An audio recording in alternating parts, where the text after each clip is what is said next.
All right, good morning again. I'm Deborah McGoy, Assistant Vice President of University Relations here at the University of Houston downtown. It's a pleasure to welcome everyone today as we gather for another, which is actually our second installment of the President's Lecture Series, our distinguished and meaningful forum that brings together our campus and members of the community to explore ideas and engage in thoughtful dialogue around some of the most pressing issues of our time. At UHD, we take pride in being a place where diverse perspectives are valued and where open conversation is not only encouraged, but also celebrated. Programs such as the President's Lecture Series allows us to connect with scholars, practitioners, and leaders whose work challenges us to think critically, act intentionally, and collaborate creatively for the benefit of our students and the broader community.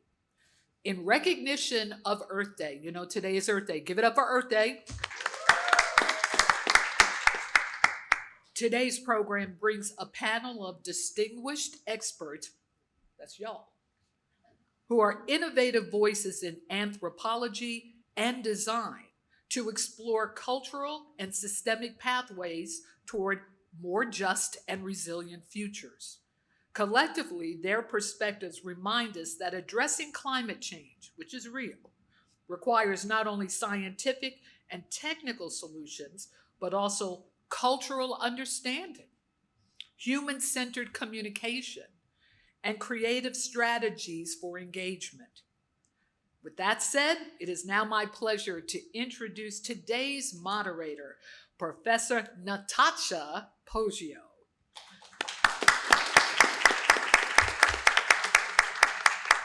She is Associate Professor of Design in the Department of Arts and Communication here at the University of Houston downtown. Professor Poggio is a Fulbright scholar, TEDx speaker, and passionate advocate for social impact. She brings global, transdisciplinary experience to her work as a design educator. Her teaching centers on visual communication, while her scholarship explores the intersections of sustainability, all right, gotta go to the next page, global health, and social justice through a One Health framework, examining the interconnected well-being of human, animal, and environmental systems. Her work focuses on designing planet-centered solutions that raise awareness and drive change on critical global challenges. Please join me in welcoming today's moderator, Professor Nathan Poggio.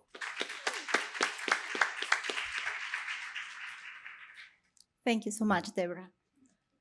As a bit of housekeeping, lunch is available for everyone, even those that haven't RSVP. You've seen the boxes outside.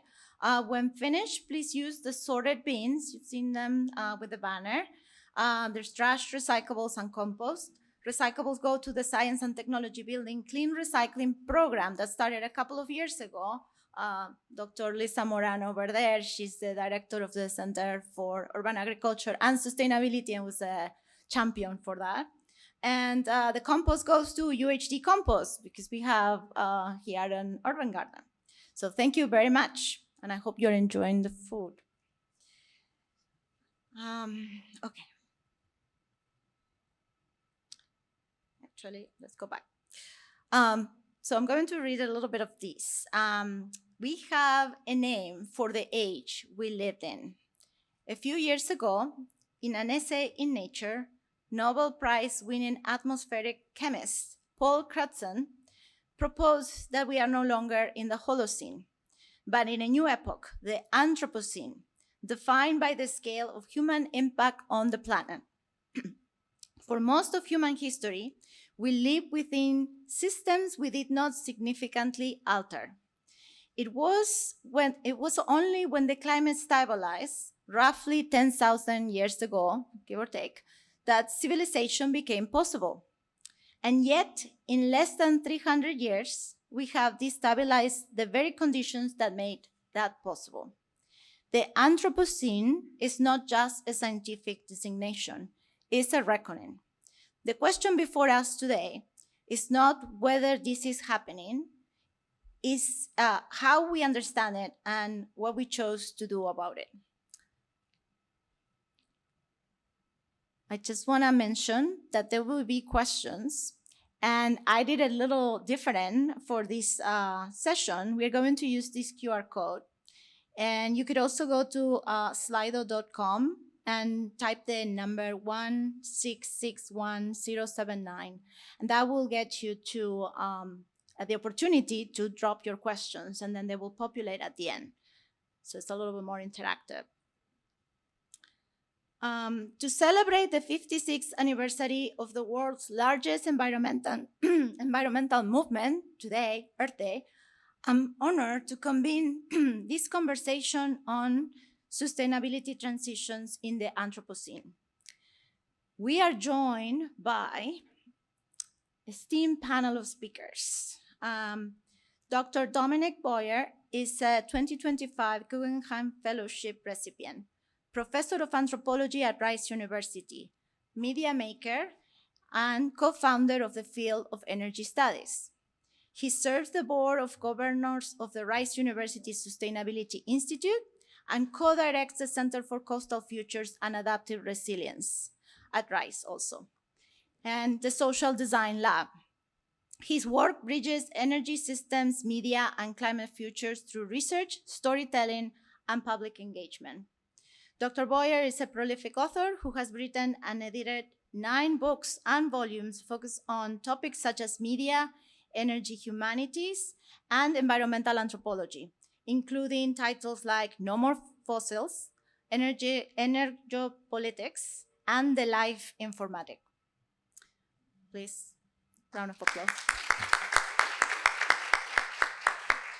Next, we have Dr. Cymene Howe.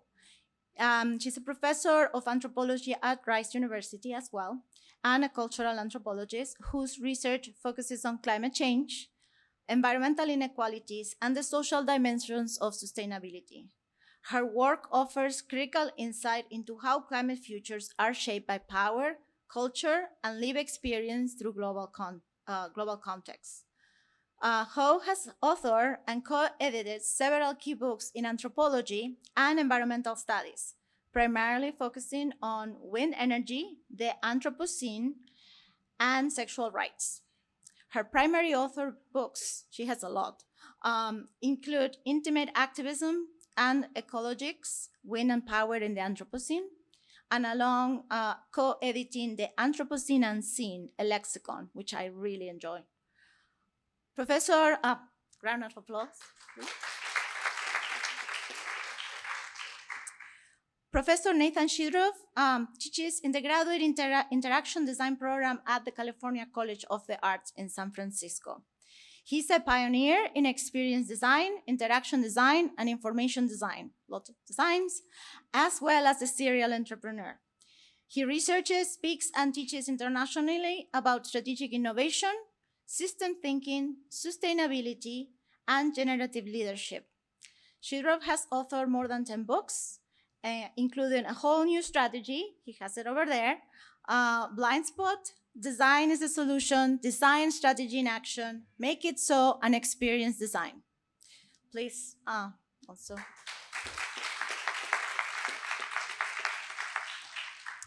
Welcome to UHD. We are delighted to have you all here. So today's event is going to run like this.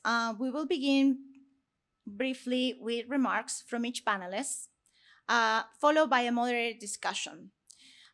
So I invite, again, the audience to scan that QR code on the screen to submit your questions. We will return to those at the end. So let's welcome Dr. Boyers and Howe.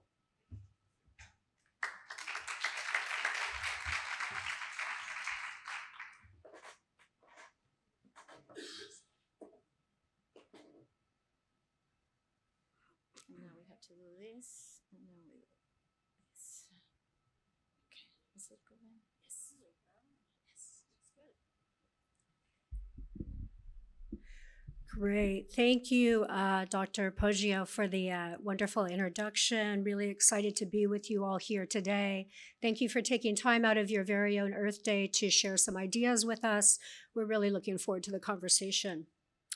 So today, I wanted to begin by taking us to the edge of a glacier in Iceland and to spend a moment meditating on this tiny drop of water in a very small country, which we also know is indicative of larger changes that we're seeing around the world due to global warming.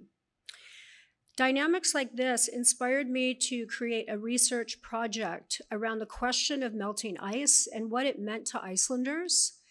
In the country of Iceland, about 10% of the country is covered in ice, but currently they're losing about 11 billion tons of ice every year because of global warming.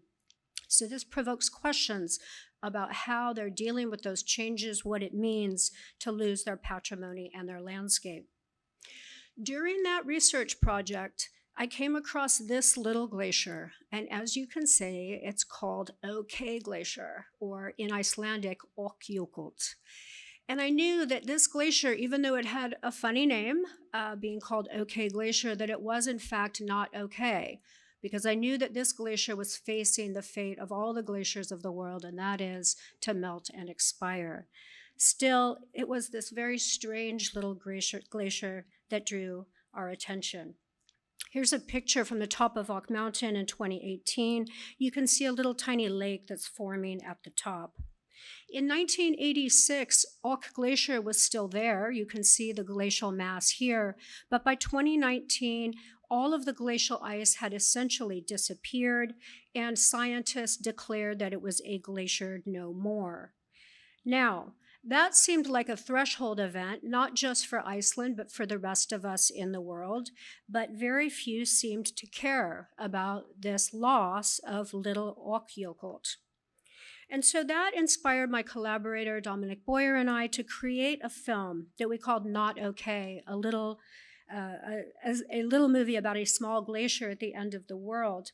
And in making that documentary, that ethnographic film, we really realized that there needed to be closure around the loss of this little glacier in Iceland.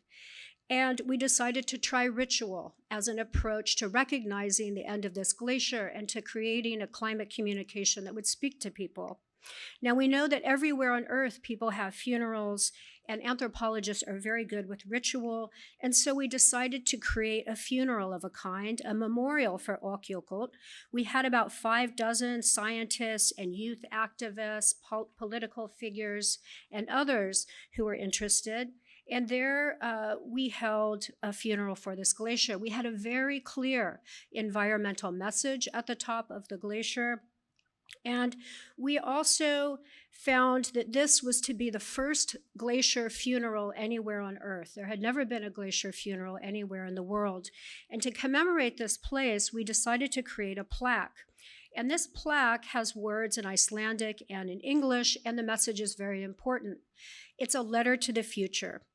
And it says, Ok is the first Icelandic glacier to lose its status as a glacier.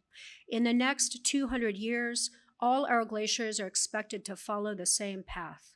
This monument is to acknowledge that we know what is happening and what needs to be done, but only you will know if we did it. That memorial for the glacier drew a lot of media attention from around the world, places like the New York Times and the BBC. It was featured in radio and TV programs literally all over the world. Clearly, there was something that was resonating in terms of this ritual and this impact that we were trying to have. So our takeaway lesson really was that the Ökjökull Memorial was able to harness the power of ritual, because most people will never encounter a glacier. Most people will never spend time with one. And losing 11 billion tons of ice every year is a very abstract idea, an abstract number. But everyone understands a funeral. And so this is something that people could connect with. In the ensuing years, the Swiss held 3 more glacier funerals in their country, and then during that same period, France, Mexico, Spain, and the United States also had glacier funerals. Now, What we know is that the plight of nearly all of the world's glaciers are going to be a lot like what Little Auk Yokult experienced. That is, there will be many more glacier funerals. We're on track to lose about 3/4 of the world's glaciers if we keep up with the behaviors, habits, and policies that we currently have. However, if we can curb those habits, behaviors, and change those policies, we can limit that to a little less than half of being able to preserve the world's glaciers. So every bit of prevention in end is an important aspect that we can attend to.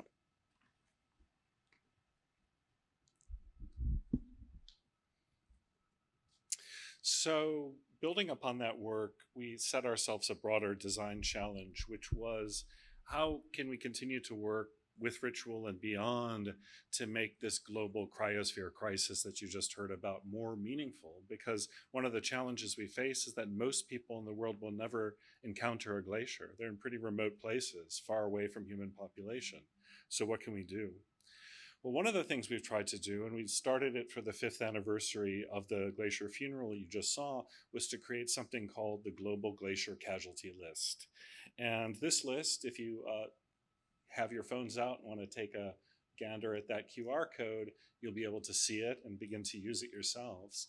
The GGCL is essentially a platform for communities, for scientists, for activists, for neighbors, for anyone who really cares about the loss of glaciers, to talk about the specific stories of their glaciers, because every glacier has its own story, and the people who are best able to tell those stories are the people who live near those glaciers, who have studied those glaciers, who've gotten to know them.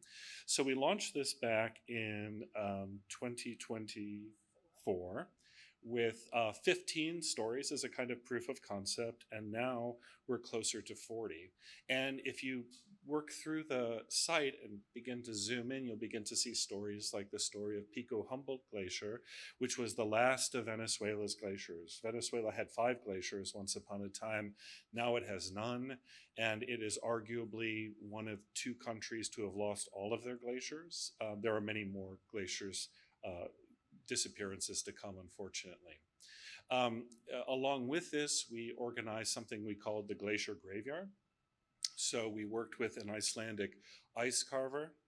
Believe it or not, in the whole country of Iceland, there is only one professional ice carver. It's a small country, and this is him. You see him at work here, Otto Magnusson. And for each of those 15 stories, we created an ice tombstone.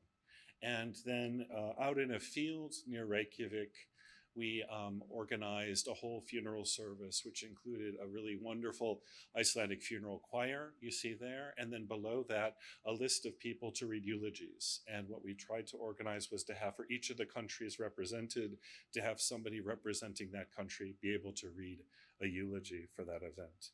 And you see here another vision of that graveyard. So we know that in addition to glaciers melting, that the melting of those glaciers is contributing to sea level rise around the world. That's pretty common knowledge at this point. And actually the Arctic region, where a country like Iceland lies, is the largest contributor to sea level rise anywhere on Earth. So we can think about that as the Arctic is arriving on shorelines around the world. Everywhere you go, you're experiencing the Arctic through global warming. But another question is, how do we tell these kinds of stories in a more effective way? And one question that we began to have is, what if we could follow the water? What if we could follow the water, for example, from that melting glacier, that little drop of water, to where it becomes sea level rise in coastal cities?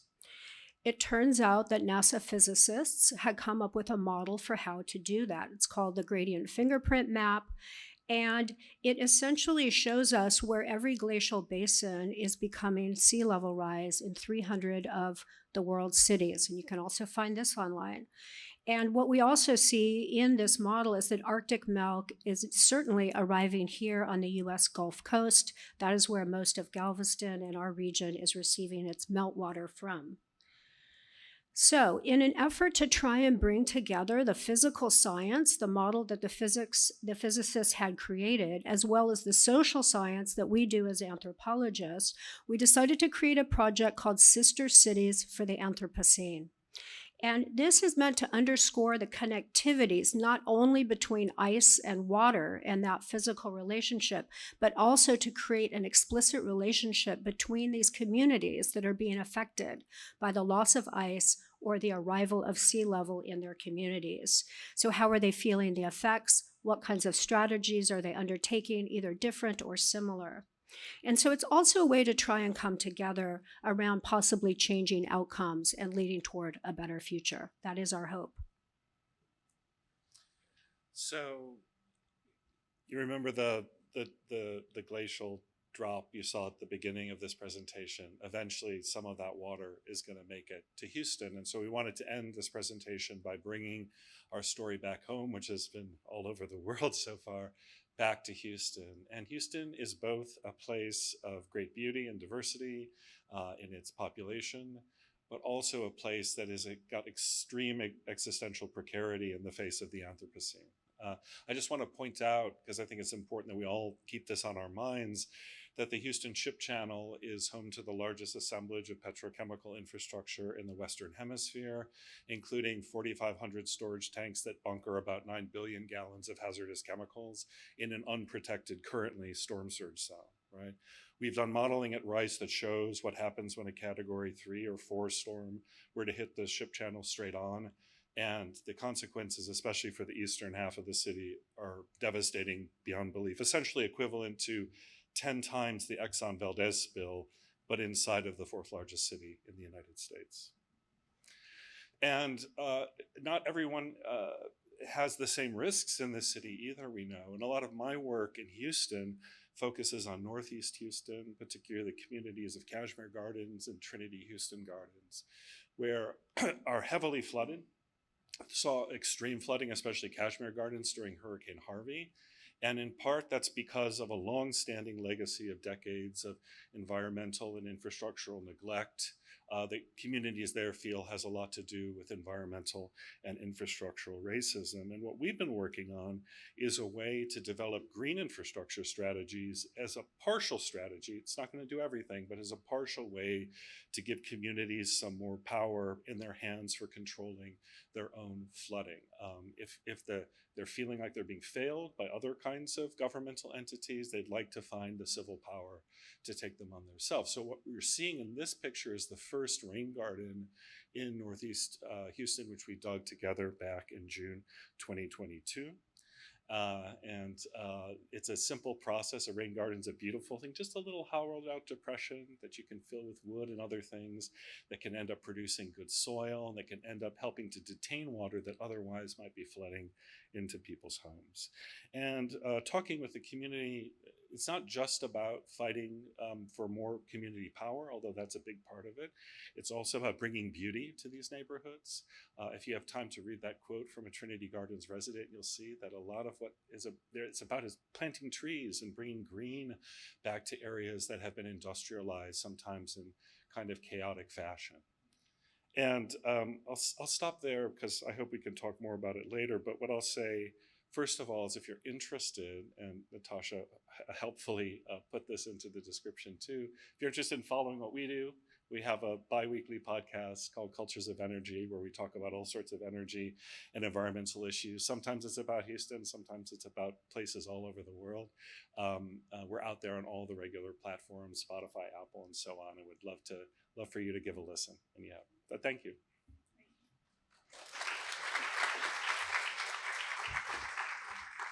Thank you so much, Dr. Boyer and Howe, for presenting this thoughtful work.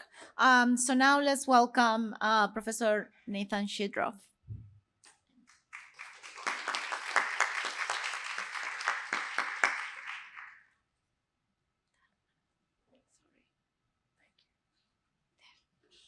Okay. Hi there. First of all, I have to say, I'm always amazed at seeing work that is not only beautiful and poetic, but simultaneously important. That was amazing. Okay, you probably don't know me. I'm going to make this really quickly.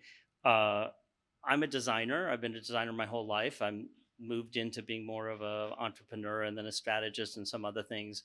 I started out in automobile design, but went really quickly into information design and interaction design and sort of stay within those. But along the way, as a designer, I got an MBA in sustainable management because I believe that actually one of my colleagues challenged me to drink my own Kool-Aid one day because I was out there in the design community saying, like, if you think you have the, deserve the importance and the people listening to you to the level that you do, maybe you should learn something about business, the language, the processes, what the concerns are. Because I believe that business was the future of design and still is, and that sustainable business was the future of traditional business. And that'll come back in a couple slides as well. So I've been a designer and a strategist for a long time. I've worked for big companies, small companies, NGOs, et cetera. But I've also been a teacher since about 97, I think. I'm currently teaching at a school.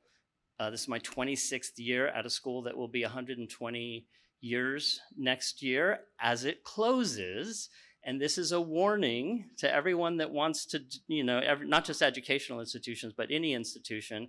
If you don't pay attention to the finances or to the market, it really doesn't matter how much good you want to do in the world. This is the first thing they teach you in a sustainable MBA program. Doesn't matter how much good you want to do. If you can't stay in business, you can't do that good. So I am living at an institution that is living it and dying it in real time.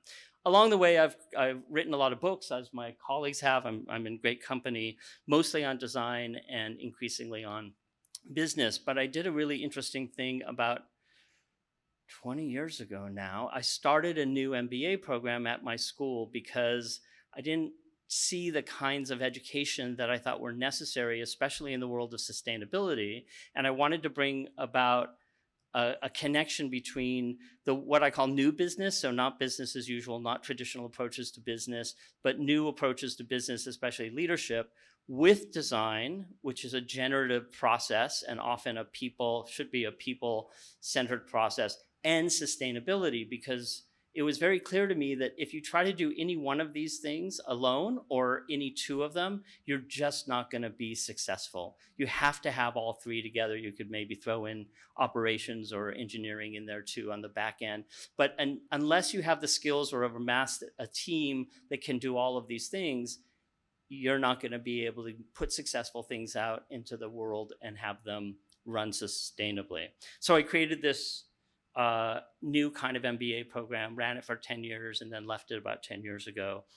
Along the way, I'm still a designer. So one of my particular interests is designing ways of communicating sustainability. So I worked on a lot of labeling projects. How do we make, for instance, true cost accounting easy for consumers to understand at the point of decision? So a lot of type 3 labels.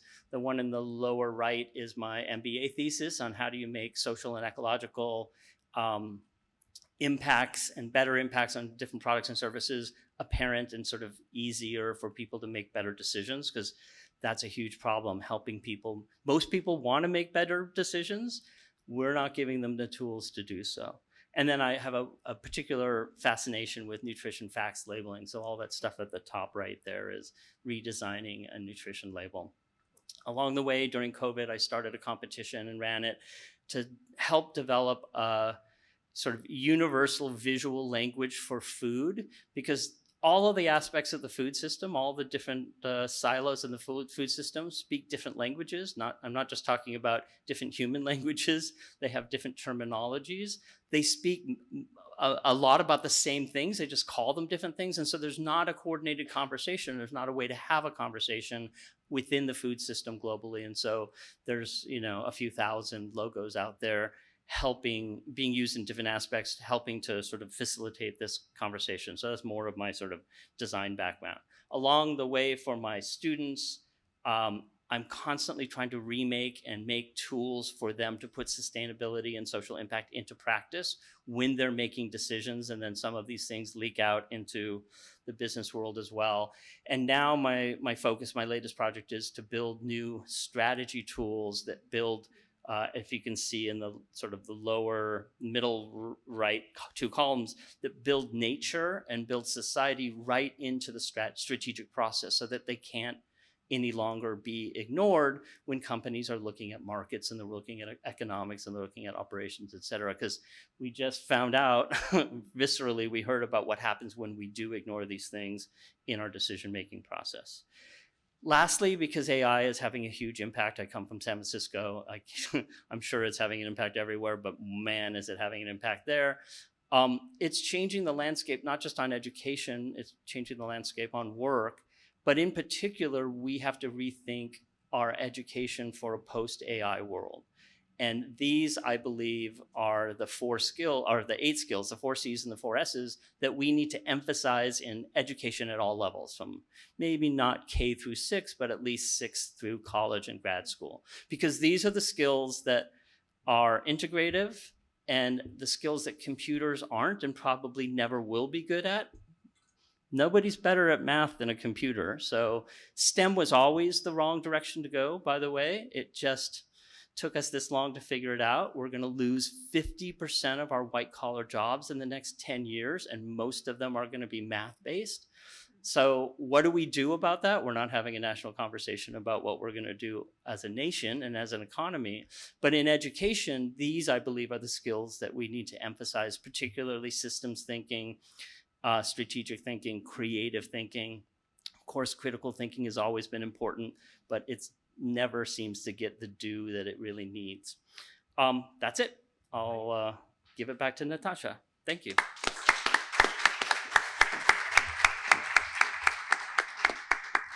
Thank you so much, Nathan. I'm so happy that the university community is hearing about your work. Okay. All right. So remember, I keep emphasizing the QR code. So we talked earlier about what we choose to do about these issues that are happening in this period, the Anthropocene. So I'd like to use this time now to explore where these perspectives intersect and where they challenge each other. So I'll invite each of you to respond briefly to this prompt, which is, first we start with reframing the problem. So there's 5 aspects that I'm covering. So when we talk about sustainability transitions, we often focus on technologies and solutions. What are we still misunderstanding about how people actually experience and respond to environmental change? Okay. I think that it's important for us to understand that when we talk about environmental or environmental impacts, sustainability, if we're talking about citizens or consumers, all the market research shows that somewhere between 5 and 12% of consumers out there respond to messaging, buying products that are quote unquote better for the environment. It's not that nobody cares, but they care about a lot of other things first, often their incomes and their household income. So a lot of, I think, the way forward of promoting environmental awareness is and better decision making is probably reframing it outside of the environment. We, as consumers, as citizens out in the market, we will spend more money to get a more efficient product. And guess what? Efficiency is sustainability. We will spend money to get healthier products, and I know like that's a big bag of work, right? But we can sell, or maybe not sell, we can achieve better environmental decision-making out there, and we can achieve better environmental goals just by reframing it as health or efficiency. That's out in the market. If you're inside organizations, whether they're corporations especially, but also government agencies, the reframe is a little bit different. There's still a big decision-making bias towards efficiency. This will save you money. But instead of health, the other big mover in decision-making in organizations is risk tolerant or risk mitigation, basically. So you go not just to the CEO or the C-level folks, you go to the corporate lawyer and you say, this will reduce our risk. And guess what? It reduces our risks by having better environmental performance or having better social impacts. You don't have to mention all that stuff. So I tell my design students and my business students, you don't even have to talk about this stuff if it's not part of the culture of your organization. You can do it under the guise of other things that they do care about, and you still get it done, and you don't have to fight as many fights. Fantastic. Thank you, Nathan. I love that. Yeah, I think one of the lessons that I've learned over the years in working on this topic is that the kinds of emotional messages that we convey when we speak about climate change, when we speak about the Anthropocene, when we speak about sustainability, really makes a difference. And so much of the messaging that we've heard in the media, popular and otherwise, is that we should feel ashamed, we should feel guilty, we should be afraid, we should be worried about the future. On the one hand, that was a strategy, that was a way of kind of talking about this existential crisis that really is threatening the future of all living things on Earth. So it's not inconsequential. But if the only way that we talk about it is in terms of fear and guilt, there's a tendency among most of us, myself included, to kind of shut down and say, I don't want to deal with it, can't really face it, and certainly don't want to spark up a conversation over lunch about that because it's just too grim. And so I think one of the things that we've been trying to do in the work is to look at more positive messages and try and think of ways to get away from that framing and to put optimistic sorts of ideas into place so that people feel empowered to do things. And one of the best ways of empowering people to do things is to just keep on messaging that you don't need to do it alone. Individual consumers are not going to change the world. One company is not going to change the world. And we do need to act together. And so one recommendation that I give to friends and colleagues is whatever you're good at in terms of creating better health and efficiency and sustainability, do that with your friends and advocate that you guys do it together. Do it with your neighborhood. So if you're, mad about recycling or you really want to do rain gardens, whatever it is, it can be a small thing. But to get that positive message into the matrix instead of always feeling that it needs to be a story of doom and gloom.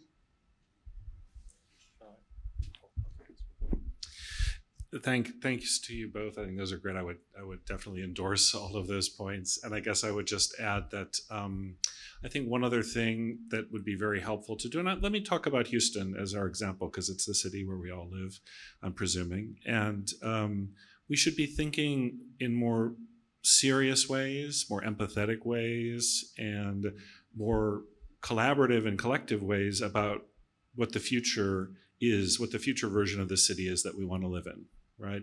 And with the war in the Middle East in the backdrop, a lot of talk of, energy transitions being accelerated. And, this is a city that, let's be honest, was built on oil and petrochemicals, at least in its modern form, in its 20th century form.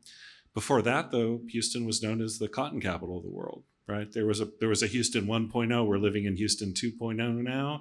And I think we should be thinking about what Houston 3.0 could be. And the reason to do that is one of the problems with the future, and one of the reasons why we shut down emotionally when we talk about change and changing habits and changing institutions is, as my old dissertation advisor said to me, the problem with the future is the future has no content. And if you don't know what it is, then you're probably going to get drawn into thinking it's something scary and unknown. And you might rather deal with the devil that you know rather than the unknown. And so there's a tendency sometimes for folks to shut down in the face of the problem of making a better future and to say, well, that's impossible, right? It's impossible to do it. But in some ways, the Anthropocene forces our hand by saying, we actually do have to make a better world. There are ways in which this mode of civilization is unsustainable. And it's not going to change overnight, but we have to actually begin the process of thinking about what would a sustainable world that we would be happy to live in, that hopefully would have equitable opportunities and justice for more as part of that, right? And this is a process that I actually think design can help with. There's a whole area of design called futures design, where you can actually structure these ventures into the unknown.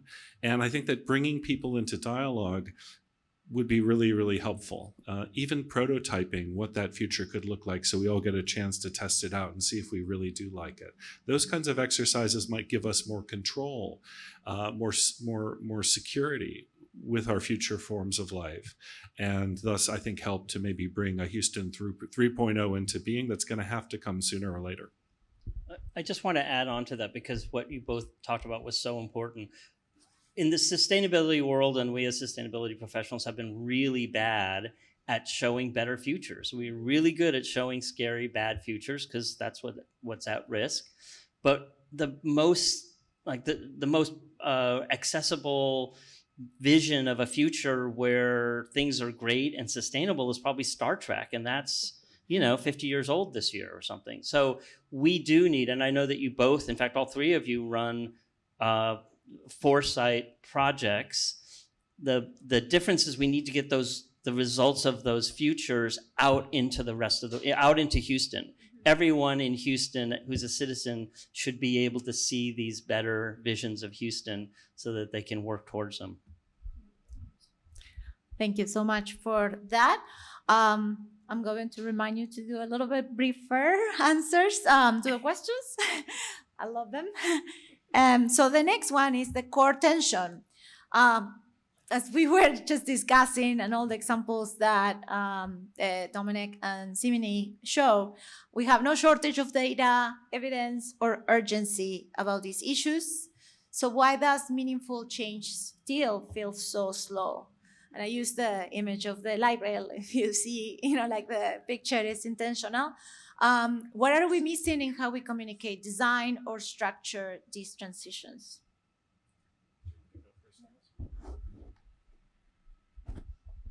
One thing, and I think I could keep this one much briefer, to say that, I think we would all love immediacy. We'd all love to come up with an idea and have it, be conjured in the world as if we were waving a magic wand. But we know that doesn't happen because there's so many of us who have different dreams, right? That's one thing. And the institutions are real and they slow things down. And so you can have the most, I think, solid and, important kinds of ideas for change that just happen slowly. And I think one of the things we have to think about is that in some ways, gradualism is the nature of change, especially in a large, complex society like ours. We shouldn't think of that as a bug, but maybe as a feature, because the positive side of slowness is it gives us more time to be thoughtful, to collaborate, to work together. The idea of a panicky reaction to something is almost kind of like manic, right? And the thing about mania is it's like all about the over importance of the now. Like whatever happening to me right now is overwhelming. And I think that actually that mania or that manic attitude is kind of part of what got us into too much short-term thinking, too much sort of selfish, self-interested thinking rather, is part of what got us into these situations, into a kind of unsustainable trajectory. And so actually a patient process of restoring our connection between our economy and our ecology, the process of building, working together as communities to sort of hash out the visions that we want, that what will work for everybody, the democratic process, all of those things take time. And so I think, we all want it to happen fast, but I think we have to accept it's slow, but be slow and serious, right? Be slow and engaged, not to sort of ghost it, but really to get involved in a slow process of transformation, I think is actually kind of a beautiful idea. I'll be faster still. I think one of the key elements here is the last word in your question, Natasha, and that is, what is it that we're trying to transition and what are we trying to sustain? I think having a really serious conversation every time we undertake any kind of infrastructure project or policy project or educational project is to really think deeply about what we mean by those words. Are we trying to transition energy systems, transportation systems, and if so, how far and why? Are we trying to sustain a way of life that we have currently, or are we trying to renovate a new form of living that we could then sustain more equitably? So really honing in on those questions, I think, is really, really key, and not to become bogged down with what anthropologists call technical fixes. There's a kind of micro fixes that don't really look at the whole picture. So broader thinking and more sustained thinking about what it is that we want to keep and what we want to transform. Yeah, I agree with all of that. I'm going to focus on the term meaning here. I've written 2 books on meaning because meaning has in the past been something we do or we build or we trigger intuitively or accidentally. But we have ways, we have processes now. We have models for meaning. We have a meaning process. We can research meaning. We can operationalize it. We can assess it. And so now we're at a point where we can actually do things meaningfully in terms of deliberation. Like we can be deliberate about adding meaning or triggering meaning in people's lives. And that's not something that we've had access to in terms of tools and processes before. And so I think that were we to start using those tools and that process more widely, we can go build more meaning for people so that they make better in the context of this conversation, they make choices that are both more meaningful to them and better for the world. Thank you. The next question that I have for you is about systems and culture. How do cultural narratives, everyday practices, and design systems reinforce or disrupt our ability to move toward more sustainable and resilient futures? And what does it take to shift those patterns or behaviors?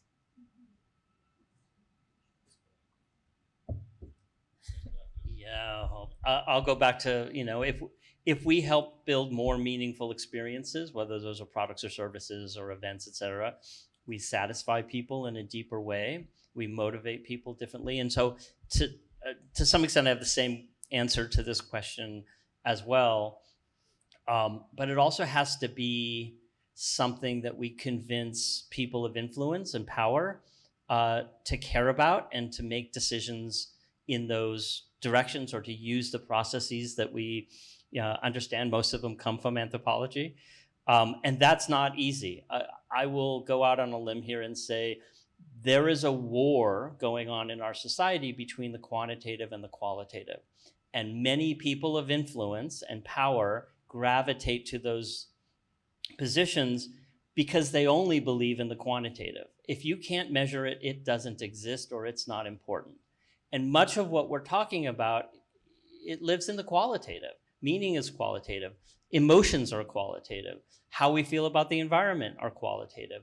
And we're in a position now in our society where if it's not measurable, it doesn't get attended to. And the environment is a really good example, but also anything around social impact and social justice, et cetera. If it doesn't get measured, it gets forgotten or ignored or completely downplayed. And so we have to find ways, and STEM was part of this, by the way, we have to find ways to convince the quantitative optimizers that they're missing something, that the quantitative data is only 1/2 of any equation or 1/2 of any system, and that if they're not paying attention to the qualitative, then first of all, life just isn't as great. But second of all, they're making the wrong decisions and they're ruining essentially the things that are important to us. I'm a big believer in markets, but if you don't put the things you care about into the market will optimize it all out. And that's what we've been seeing.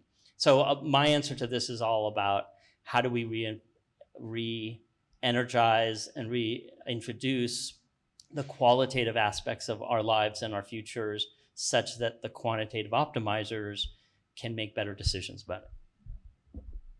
Beautifully put. Thank you. Yeah, I think just sort of springing from what you were just saying, it really is a difference between moving from prioritizing value to prioritizing values, because we all care about values, and that's a meaning space, right? But the metrics of the market and finance, et cetera, of course, that's important for us also because it is how we survive in this world. But placing a priority on values when it comes to sustainability, I think, is a really key move that we can make. The other thing is really being intentional. We've gone through radical transformations in our social systems and our cultures since the beginning of Homo sapiens. So we have the power to make these changes. It's just a matter of having that intentionality to do so. And the last big energy revolution that we went through with the steam engine a few hundred years ago, I'm going to go out on a limb and say there was less intentionality and less awareness about what the outcomes of that transition would be. Now we have a new opportunity with a lot more knowledge and a lot more metrics and a lot more care to be able to make energy transitions, for example, with more intention and with a better understanding of what that future might bring.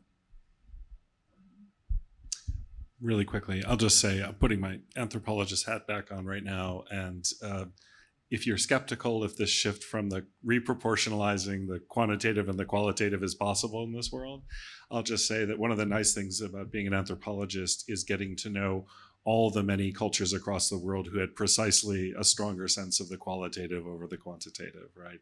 Who had a sense of technology as important, but maybe more as a tool rather than as something that became the obsession of a society.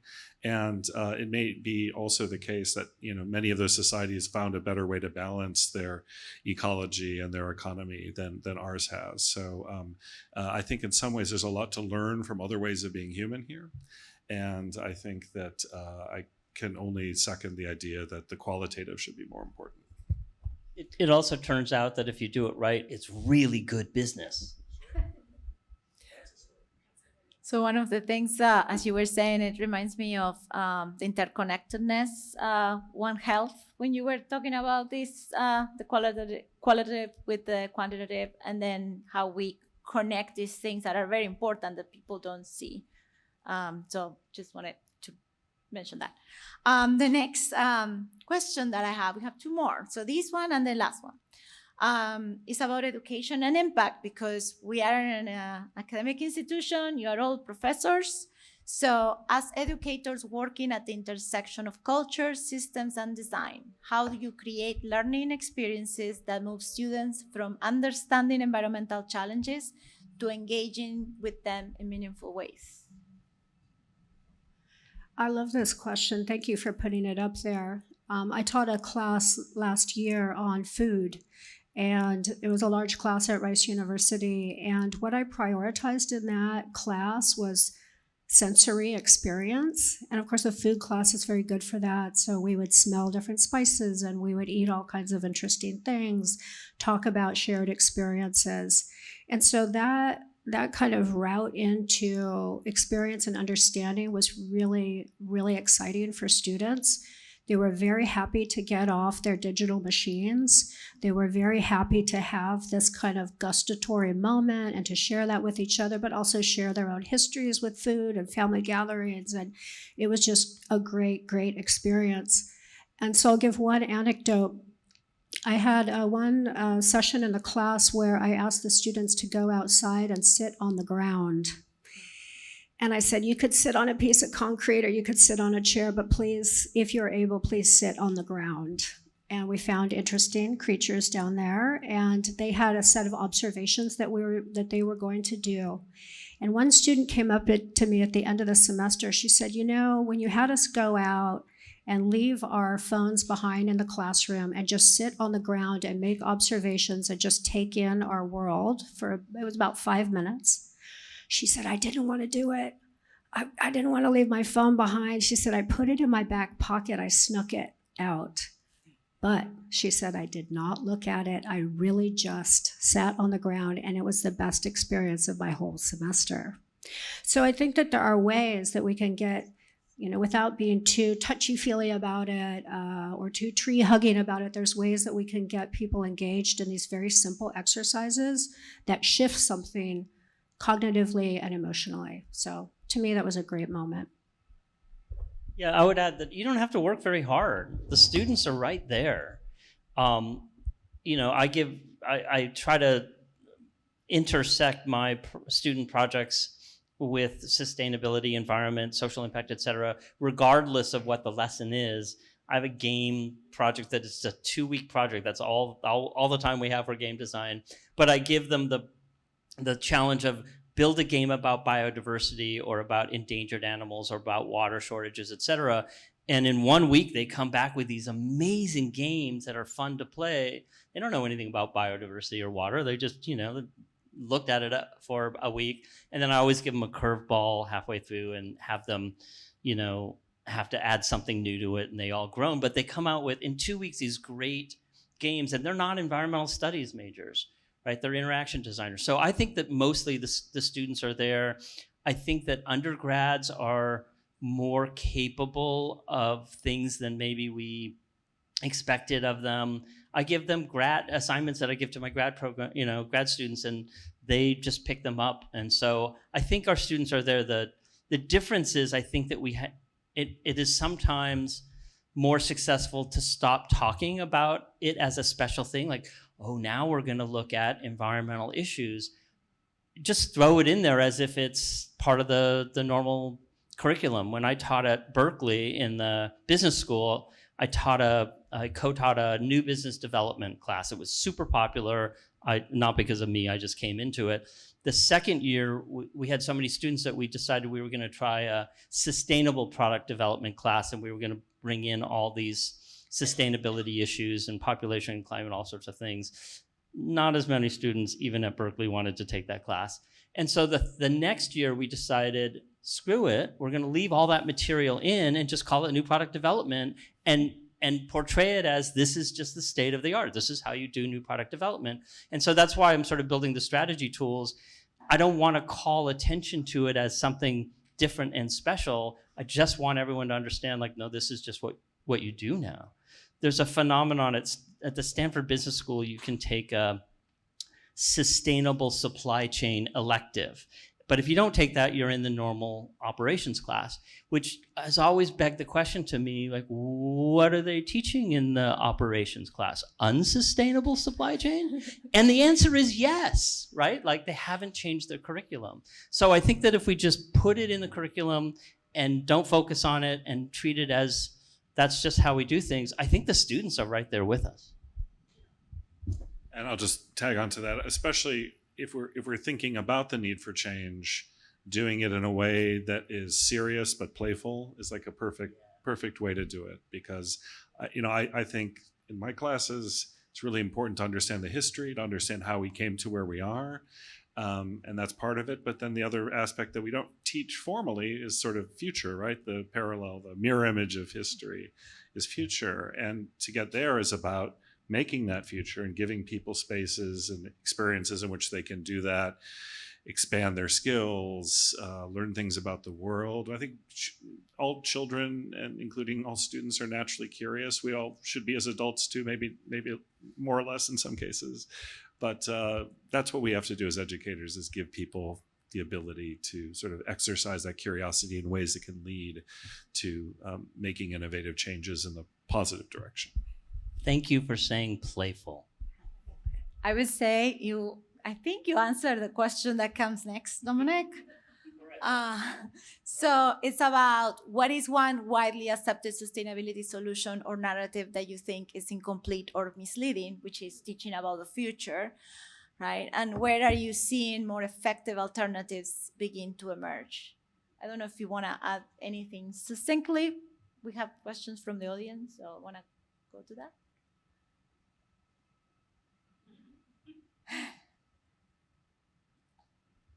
I left them speechless. Wow.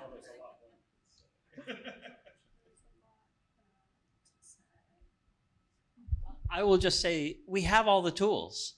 We have foresight tools, we have design tools, we have anthropological research tools, we have assessment tools, we have building, like, we have it all. We just aren't doing it enough, and we're not showing it enough, I think. All right, I'll just throw this out here for fun. Maybe one narrative is that we need to make sustainability feel a little more glamorous.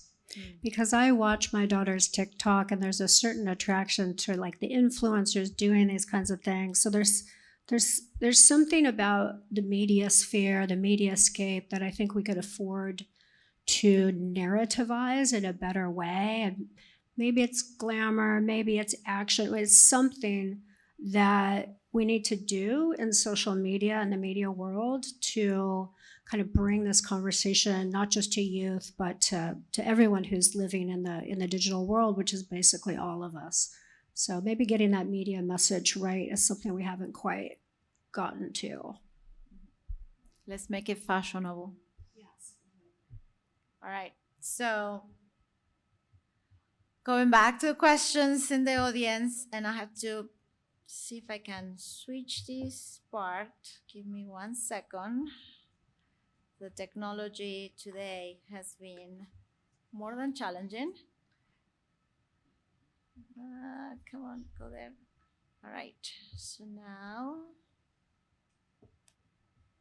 oh, please tell me that I can present. So I want to see this slide that you see right there. And I don't see present. Oh my God. Okay, presenting. This is supposed to run, but we had a little bit of a change of computers and I don't see it. Give me 1 second. It would have been really cool if that worked. From my laptop. Can you see the questions there, Natasha? I'll see it on the computer. So maybe you can read them. Yeah.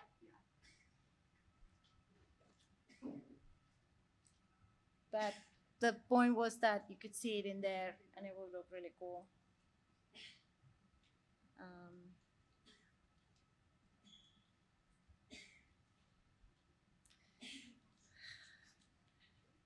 Yeah, I'm trying to, this should preview the slides, but it's not doing it. So it should look like this. This is how it should look. So just so you know. Yeah, so I'm going to read them. I don't know why that doesn't show. This tool lets you vote for the questions, rank the questions. So the one that went up is, how do we empower younger people to advocate for sustainability amid the political discussion and the funding in education?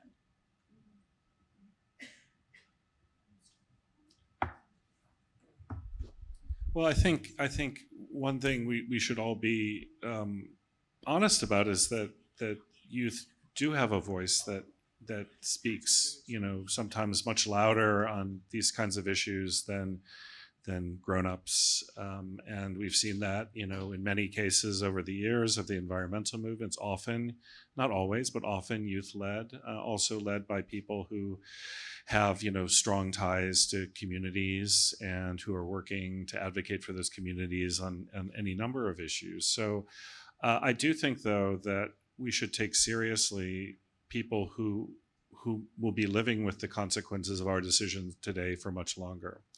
It was funny, you've probably heard of the concept of gerontocracy, right? It was coined in the early 19th century by a French guy who really wanted to bring democracy to Switzerland, and eventually he did. So it's kind of a nice story in that way. But the point of gerontocracy, of a sort of criticism of gerontocracy, is this idea that, we might think of it as ageism and unfair in that way. But really the argument he made is that every generation in a society should have equal political weight, right? We shouldn't be in a situation where octogenarians and nonagenarians are making decisions on behalf of 20-year-olds who are scarcely given political enfranchisement. And that seems to be a very reasonable principle to have, right? That we should, give every generation in society an equal political voice, because they all are going to experience those consequences in different ways. And especially, if you look at in our society, there's really quite a disproportion between the number of young people and the number of older people involved in our formal political institutions. So maybe we should try to change that. Maybe we should get more young people into office. I think we would find a lot of the changes we're hoping to happen would happen when people are thinking, I've got 60 more years here or 80 more years to live, as opposed to people who might be towards the end of their lives. Yeah, and I'd say in the last 10 years, the only doubt about climate change, for example, that I come across is among the adult class or the older class. Really, the young people in my classrooms and the young people that I meet in the high schools here in Houston, they're fully on board and aware of the fact of real environmental peril that is facing them and their generations and their children and their grandchildren. So they're fully aware, and I think that they actually are motivated to make change. It's like you were saying, the students, the youth already have it in them. They care about it a lot for good reason. And so maybe what we need to do better, people who are in leadership, is to just listen better and more to what youth are talking about and what they need and what their hopes are and what their aspirations are. Because I think my sense is that they're fully on board to make these changes if we can find the right kinds of routes and passages to make it happen. Yeah, I will advocate for my 4 C's and 4 S's because the essence of that is there.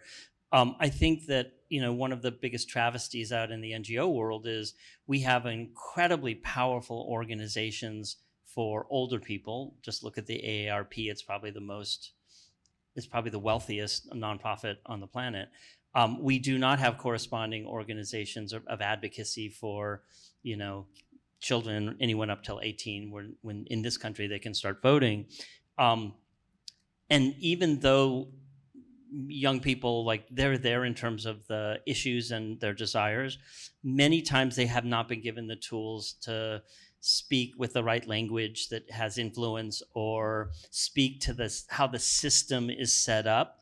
Those decisions got made because the system is set to bias or prioritize those decisions. And if you don't know how the system works, then when you speak about these things, very often you come off as uninformed or ill-prepared or naive, et cetera. So I think that if we can give younger people the tools to understand the system, understand the language, so that they can then channel their beliefs and their imperatives into more influential access and influential influence, that's repetitive, they will be more successful on their own. And so we sort of need a new institution for that.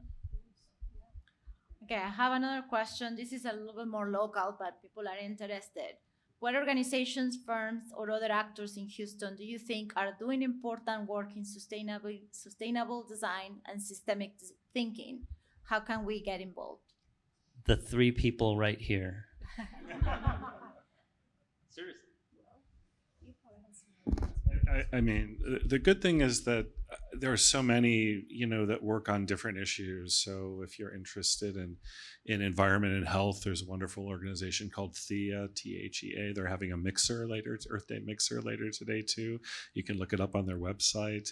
There are so many community organizations that do important environmental work. There's the Buffalo Bayou Partnership that's trying to put together, making better use of our greenways, which are so unique to Houston. Like nowhere else, no other city in the country has this riverine bayou system running through it that creates so many amazing opportunities for park space and recreation and sort of a healthy green space in the middle of a pretty dense and sometimes toxic industrial corridor.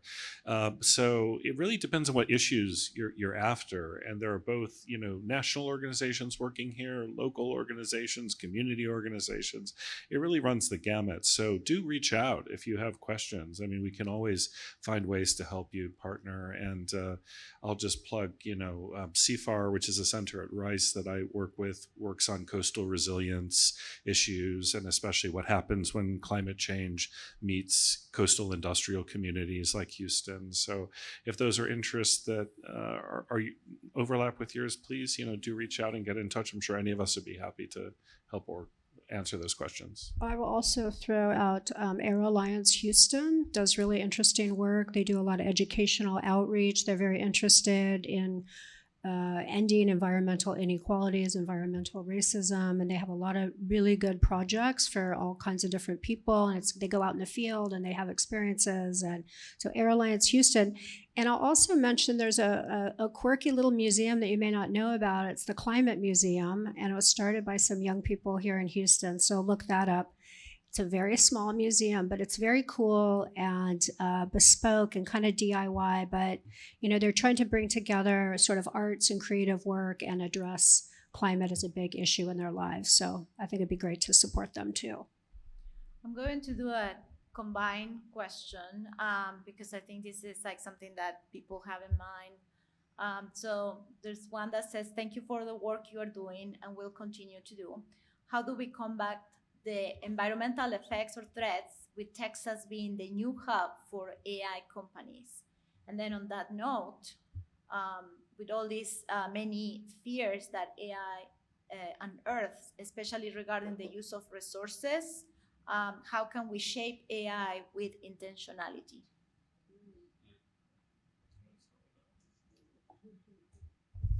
Oh, I don't know. I will say that I have had a bunch of conversations recently that lead me to believe that much of the energy intensity of AI will start to diminish. With the new models are much more efficient. We're running things on device. It's maybe not going to be as bad as the trajectory has looked over the last 2 years. That said, AI is changing everything so quickly. I don't think I would trust anyone's prediction or estimation of what its impact is going to be at this point, other than we're going to lose a lot of white collar jobs. And so that needs to factor in our education. It needs to factor in our government policy at all levels.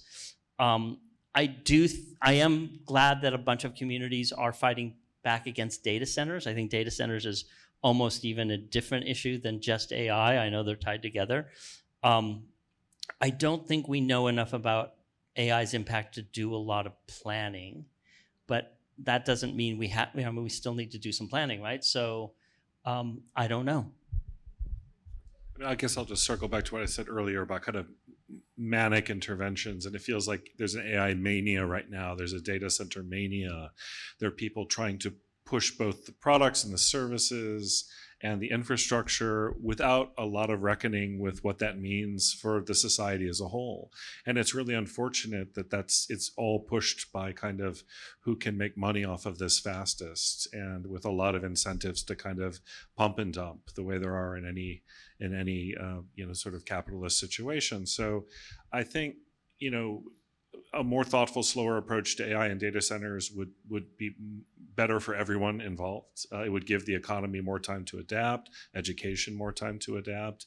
And thinking of it as an energy studies person, I think of this also as something that's worrisome for Texas specifically, because of we are a state that has its own grid, as we found out back in Winter Storm Uri a few years ago, how close we came, just several minutes away from a pretty significant chance of a total grid blackout.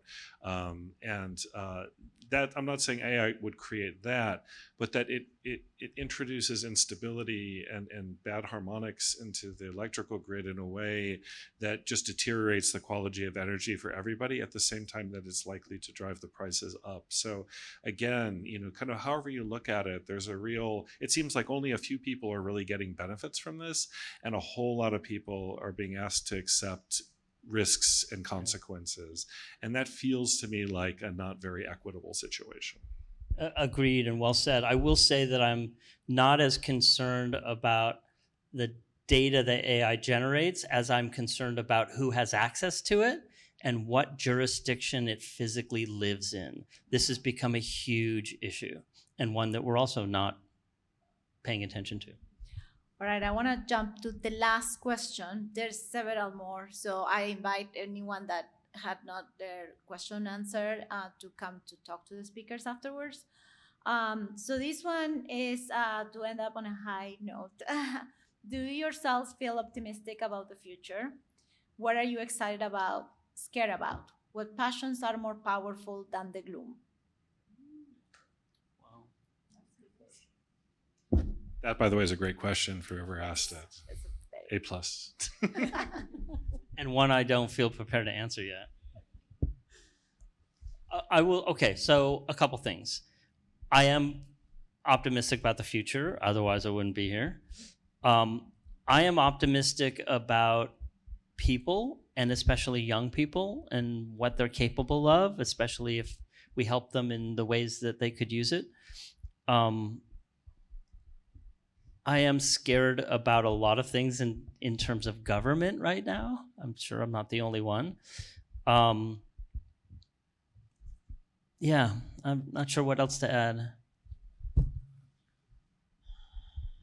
Yeah, I mean, again, thinking about younger people and I'm seeing a real renaissance and appreciation for doing things by hand and doing gardening and doing knitting and doing collage and just things that I kind of say are analog, not digital, these kind of analog acts, cooking.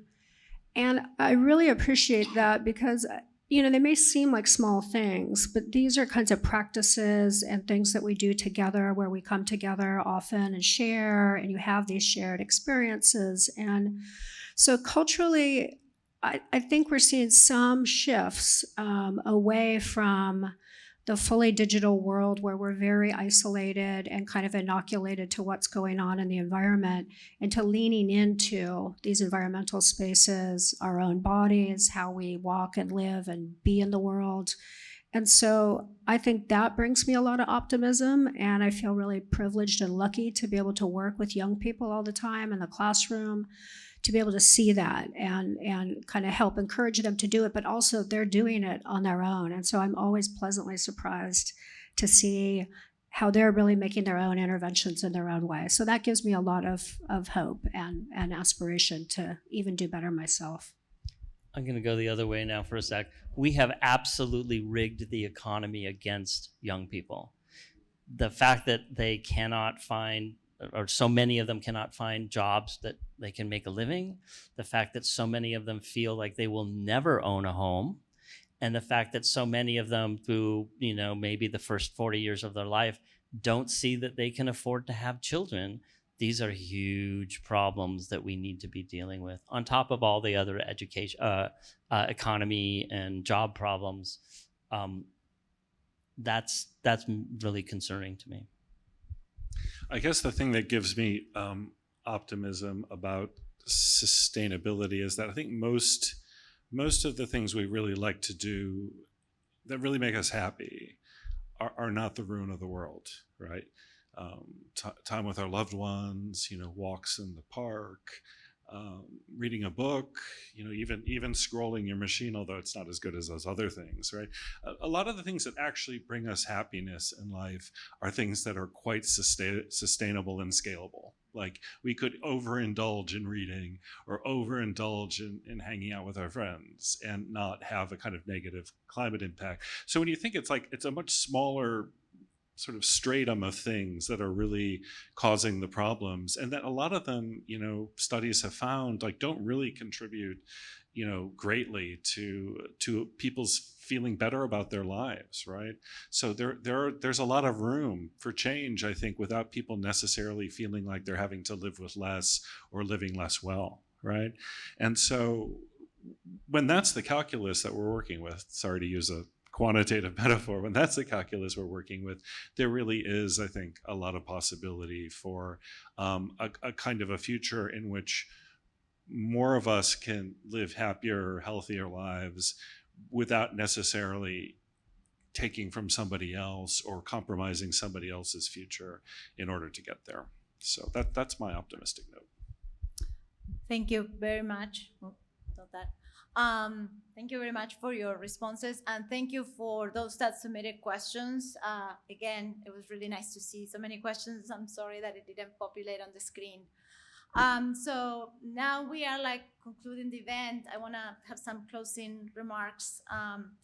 We live in a time that defines the line between before and after, a moment when the things we make, policies, systems, technologies, spaces, stories, tangle with our own environment and emotions in ways that are difficult to anticipate, notice, and repair. What you shared today across design, strategy, future thinking, and anthropology is evidence that there is another way possible, that we can move from making things that unravel towards making things that hold. This is what design for resilience means: creating with care from the start, attending to how systems connect, and building conditions for people and planet to adapt, endure, and regenerate together. To be human today is to collaborate with the world, to tinker, create, fix, and care. The sustainability transition is not something that happens to us. It is something that we can shape. And tomorrow is still ours to design. I am deeply grateful to our panelists for sharing their knowledge and insight with us today. I thank you, Deborah, and the administration to provide these spaces for sustainability to be discussed. And I thank you all for being here to take some time of your day. This concludes today's installment of the University of Houston Downtown President's Lecture Series. And happy Earth Day, everyone.